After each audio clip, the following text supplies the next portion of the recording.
Hello, my name is Hickman-Bilal, and I'm here with my 2D, Miss Katie Sims, and we're going to discuss the information that we had gone over and note her progress from the beginning of the tutoring sessions to the end of the tutoring sessions. So I would like to introduce you to Miss Katie Sims. Hello. All right, Katie. I have some prepared questions for you, and I want you to answer them honestly for me and be as clear in your answers and specific as possible, okay? Okay. All right. So when we first started, I let you know that my goal was to kind of help you get prepared to write at the high school level. So my first question to you is this. Before we started, what were your biggest concerns about writing? My biggest concern was like overwriting or writing less than the requirement was. And if I had to fill in like a big space, how could I do that without going off topic? Okay. Um, so since our sessions, how do you feel about writing now? I'm actually a lot more confident with writing now. I'm able now to write multi-paragraph essays, and each of them connect with each other, and they don't like say one thing and then jump to another. It's a fluent essay. Okay. So before the tutoring sessions, how often did you use brainstorming techniques when you were getting ready to start writing? I usually I didn't use them as often as I should have. I usually just started writing. It's just like just trying to get ideas in and then just go from there. I didn't really organize my ideas. Okay. Um, so after we've gone over some strategies and I introduced you to a website that could help you with your brainstorming, how confident do you feel about using the strategies that I've shown you? It's actually a lot easier, and it makes the paragraph seem not a lot less difficult than it already is, and it's easier for me to see what I'm writing and to see what I'm writing about. So it's a lot easier now than it was before.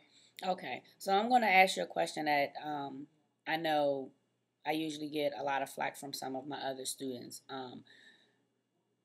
Do you think you would still use the brainstorming techniques knowing that it may take you a little bit longer to write your papers? Like that prepared step, going to the website and maybe doing your word cloud or using the other breakdown that I showed you as far as brainstorming. It is an additional step in the writing process, so it might make it seem like it takes a little longer, but is it something that you could see yourself using regularly, regardless of how long it might take you to write the paper?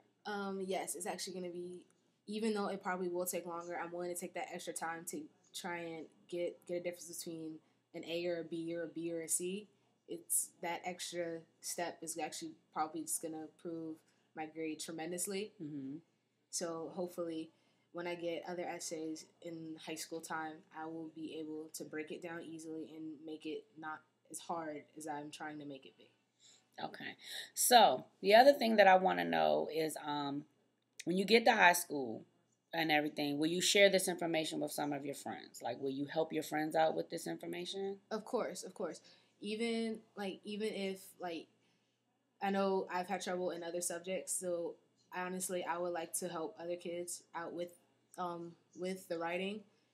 So honestly, I think it'll be a lot easier for me to help other students um, get better grades on writing assignments. Okay.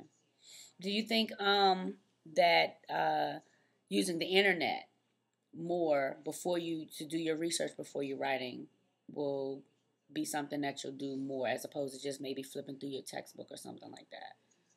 Yes, I always used to kind of just like stick to the textbook. I didn't really go to the internet as much, but I'm gonna try and open up my resources and see if I can pull in different information from different sources and see if I can pull together a better essay than. Okay, so I have one more question. So I only showed you one resource that you can use, which was, well, I showed you Wordle, but it didn't work, but you found Worded, which I was actually really glad that you did because that showed me that you were willing to step outside of the box and find something that actually works for you. Um, There is another technique that you could use that could help you writing your paper, as far as, like you said, keeping it on target or whatever. And it's called, you could Google concept maps. Have you ever heard of concept maps? Not really, no. No. Okay. So it's going to be something that we'll end the tutoring sessions with. Your final assignment from me will be to go to the internet and find information on concept maps and see how using concept maps, in addition to Worded, and in addition to the graphic organizer that I talked to you about, and see if using those three things will help improve your writing even more. Okay. So you'll go from writing like a 8th grader coming into the 9th grade to writing like a 9th grader going to the 10th grade. Okay. Okay? Okay. All right. Well, thank you very much, Katie, for helping me out. You've been extremely helpful and wonderful. You're welcome. All right. This concludes our video session of my Action Research Project. Thank you for your time. Bye-bye.